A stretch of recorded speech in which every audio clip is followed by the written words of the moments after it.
with Xinhua News Agency. Here we are in Pingtang County, southwest China's Guizhou province, the birthplace of a 500-meter aperture spherical radio telescope, which is also known as FAST. Today, FAST is put into operation. We are very honored to invite one of the engineers who have taken part in the construction of FAST. And the engineer is called Mr. Sun Jinghai. He's going to take us a tour around and walk into FAST. Hi, Mr. Sun. Hi. Nice to meet you. Yeah, nice to meet you. And at first I want to say congratulations, since finally this kind of project comes to an end. Yeah. And could you please give us a brief introduction of this project? Okay. FAST is the largest and the most sensitive radio telescope. So this concept was first put forward in 1994. Yeah. And after 13 years research, so we finally put this concept to an engineer or into the engineer reality, construction. Yes. And after 5.5 years construction, we finished this huge structure, and we put this telescope into a commissioning progress, and we try to commissioning this telescope. After 3 years commissioning work, and now this telescope can use as a real astronomy tools, and it can do the real astronomy observations, and it can provide the very good data to the astronomers. Now, we don't know how to build such a telescope at that time, so we need to do a lot of work to know how the key point of this telescope. For example, we want to know how to build such a large reflector. How to put the feed on the focus of the reflector. You know, the focus point of the reflector is about 150 meters high, and it has a very large movement range in the sky. All right, so it's really large to see, and it's really amazing to see such a kind of telescope in Guizhou province. Yeah, so you know, the first problem we encountered to build this telescope Yes. is the position, or where can we put this telescope. Yeah. So it is very long-term work to find such a place to put the telescope into the bottle. Yeah. The bowl. Yes. And what are the requirements for us to build such a big telescope? Sorry? What are the requirements, such as the territory, the terrain, or anything like this to build? How to select a location to build such a telescope? So the first thing is we need a very natural depression, like a bowl. So we can just put the huge reflector into the bowl. And the position should be very quiet for electric magic environment.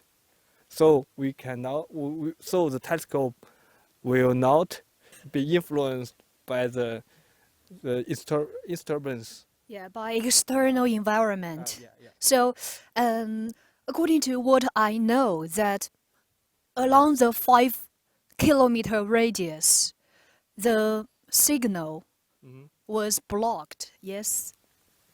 Yes.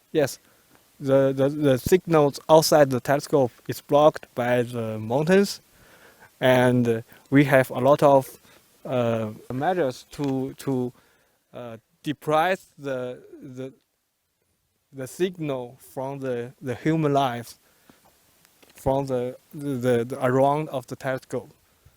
So, what is the main task of FAST? FAST is a very common radio astronomy tools, and it can receive the signals from the astronomical objects, All right. and it is very sensitive. So you can receive very dark and far object signal. So it can enlarge the research range of the radio astronomy. And what kind of difficulties have we met in the trial period? So, since as we know that it has already been put into trial in September 2016, and after 3 years, what kind of work have we done?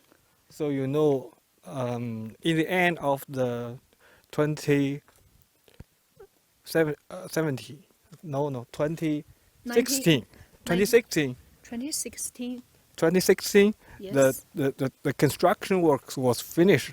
Yes. Yes, at that time, all the structures was built, but we don't know if it can work like a telescope. For example, we can make the deforming of the reflector, and we can move the focus cabin, but we don't know if the whole structure can work together. So the trial working. So we first try to make all the telescope moved, and at the time we encounter a very big problem is the reliability problems. So you know the power supply systems, the communication systems, it all have a very high failure rate ratio. So we have to put a lot of time and a lot of work to resolve the failures and make the whole system more stable and more reliable.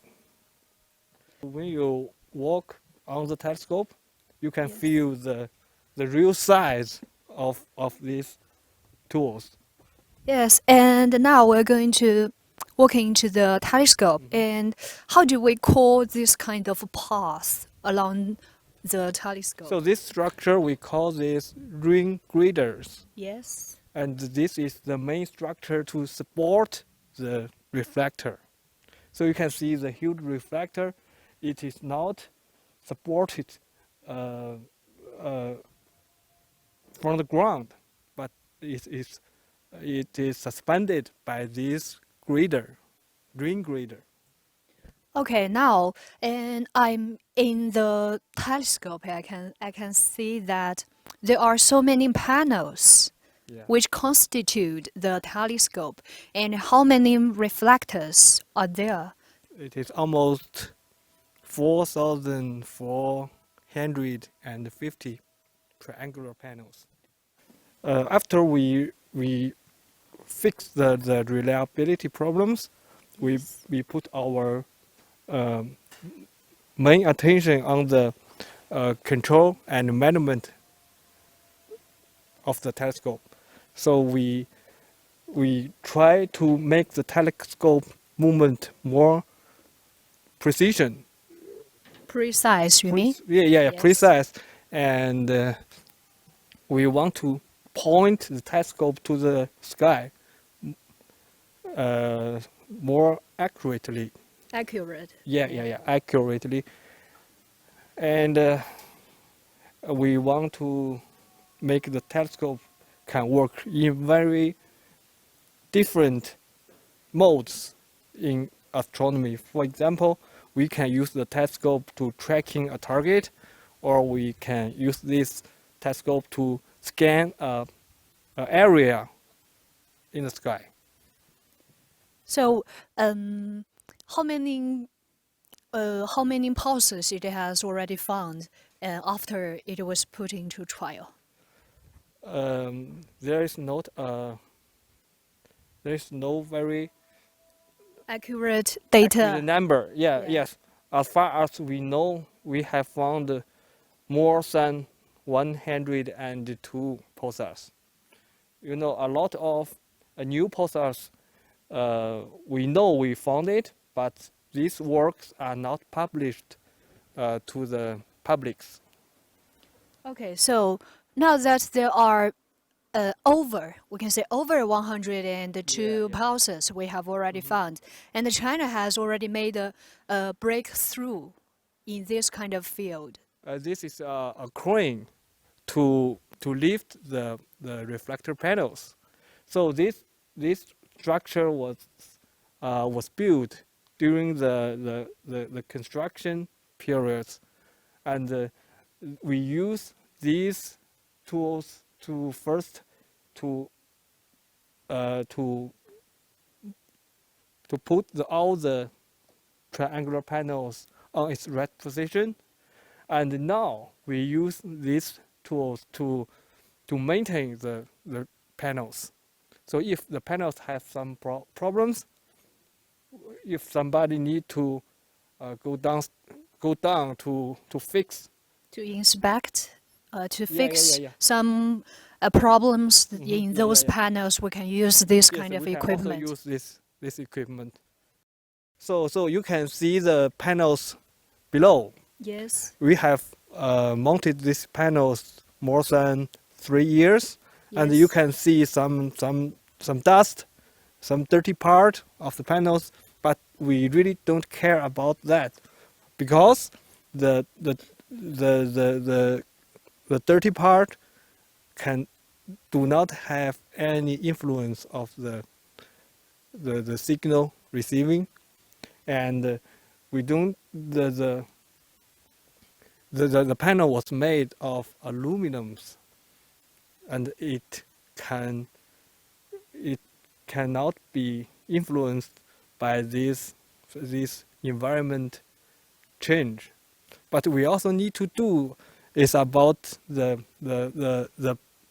painting of the steel structures，就是这个钢结构 Yes. 的这个 Yes. 喷涂。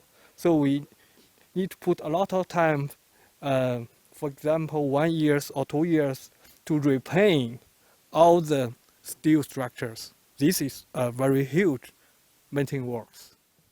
So as for the cleaning, or as to put it more specific, or to put it more correct, it means that we just need to maintain the steel structure, or to hold the panels along the line. And as Yeah, for the panels themselves, they don't need cleaning. Yeah, yeah. Yeah, because those dirt or any dirty parts will not influence the inspection or influence the data Yeah. or the information it received. Yes.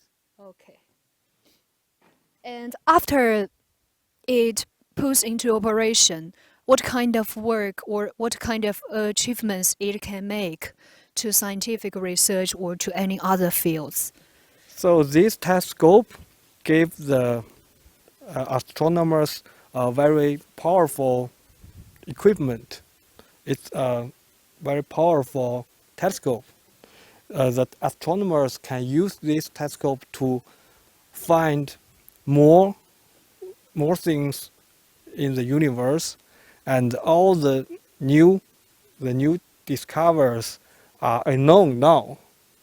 You know, this is the most important work for this telescope. This telescope is used for discover the unknowns. Yeah, so it means that when the telescope puts into operation, it means that we have the ability to discover the unknown in the universe. Yes. Okay.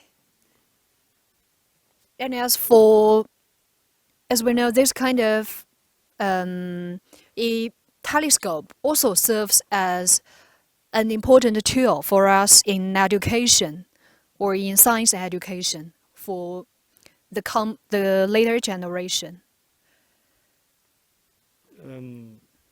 Because we know that children can learn some knowledges related to Yes, science. yes, And they will know that China has built this kind of telescope, and maybe it's really a great contribution to both China and other countries in scientific research. yes, And it also serves as a great opportunity to encourage the later generations to step forward and maybe make another strides in later.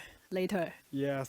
Yeah. This is a very good platform to the to to the student to learn what we make now, and there are still a lot of unknowns um, need we to discover. Yes. So I think this platform will encourage the next generation to do more works on the astronomy and even on the next generation telescopes. So what kind of work did you do in before it was put into operation?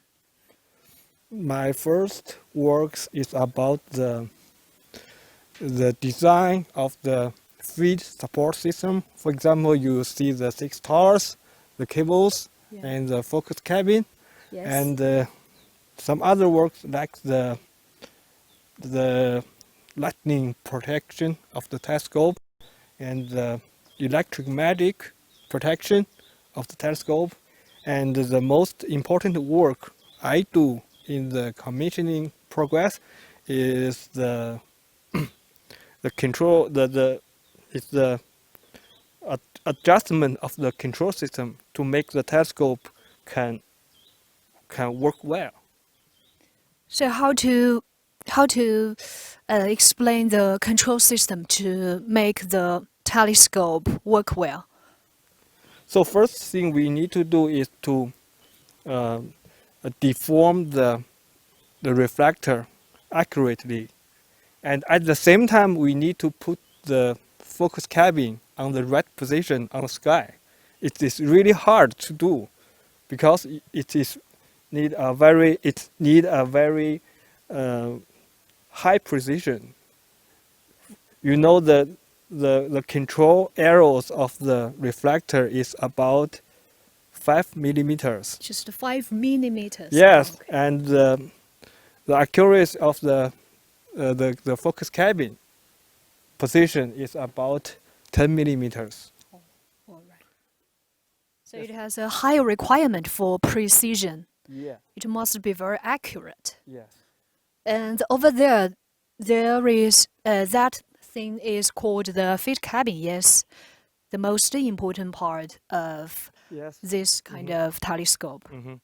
And as for you just mentioned that there are 6 towers. What are the functions of those 6 towers? This tower is used to to to support the cables. You can see 6 parallel cables. This cables is used to drive the focus cabin to its right position. Okay, so through our camera, we can see there are 6 towers beside the telescope, and there are also six cables. Yes, and these cables will ensure that the cabin is kept in the correct position so that it can receive more information or more data from the space it explored. Yes. Okay. And after working or joining in this kind of such a big project, how do you feel to be a member of the research team? So first feeling is this is a very exciting works. It contains a lot of challenges for me and for all of our teams. So it's very exciting because every day you will encounter new problems to be solved, and during a long period we work into these problems, and we find the solution of this problem, and it's very exciting for ourselves. So we can say it's very challenging, and Yeah. our engineers Mhm. are very bold to challenge themselves. Yeah. And then you feel exciting to meet all those challenges. Yes. And thank you, Mr. Sun, for your introduction to us, to give us such a detailed introduction to FAST. And I believe that because of the efforts of the research team, the FAST will make greater contributions to scientific research in the future. And thank you, Mr. Sun. Thank you very much. Thank you. As we know that in the 1990s, Mr. Nan put up the vision of building the biggest telescope in China. And now in the 2020s, the vision has become a reality. Now, FAST has become a name card for China. Yesterday, I met with a TV director from Britain, and now let's watch a video to see how he felt after he saw FAST. As we know, after China has built the FAST, many people have been attracted to visit this kind of telescope, and it has attracted both visitors in China and abroad. And today we are very honored to meet a foreigner, Sam, to share with us the experience he stay in China, stay in Guizhou. Hi, Sam. Oh, hi there. Yeah, hi there. please make a brief introduction to Okay, us. so my name's Sam Goss, and I've come from the UK today. To make a documentary about science in China and some of the extraordinary science projects that are happening, none of which are quite as impressive, I think, as the FAST telescope. Yes, yes. And is it the first time for you to be in China? It's not my first time in China. I've been to China maybe 7 or 8 times, but this is my first time to Guizhou province, and certainly my first time to see the FAST telescope, because it's only recently been finished. Okay. So how do you feel after you visited the FAST? Well, it's an extraordinary piece of both engineering and scientific possibility, really. The size of it is really hard to get your head around until you walk around it and see just how big it really is. I mean, so much bigger than any of the other telescopes anywhere in the world. So a very impressive piece of engineering that in itself is fantastic. But then when you think about the science that it can achieve as well, with looking for new pulsars or exoplanets where extraterrestrial life may live, or new ways of navigating the universe, seeing the further and the faintest signals from anywhere in the universe, it becomes even more extraordinary and momentous. So very impressive to see it for myself. Yes, and I think in other places of the world, it has also have many other kind of telescopes. And what are the differences? Have you been to any other telescopes? Okay, so I actually live in Cheshire in the UK, which is very close to Jodrell Bank, one of the very first radio telescopes developed by Bernard Lovell, which is of course much smaller, still, big to walk around, but nothing on the scale of this. And even in China, actually, I've been to the Lamoste telescope in Xinglong, north of Beijing, which is a very different type of telescope, looking for optical signals, so doesn't need to be as big. Uses some of the same technology with moving mirrors, but much smaller and very impressive in its own way, but a different type of telescope looking for different kind of signals. So, as I say, nothing though is anything like as epic and as impressive as this FAST telescope, which is, well, as everyone knows, the biggest anywhere. So, very impressive. Yes. Okay. So another question is that as China has built this kind of telescope just in recent years, how do you think of China's achievement in this kind of technology? Okay, well, I mean, China obviously has a very long history of using science and particularly astronomy, going back 2,000 years maybe.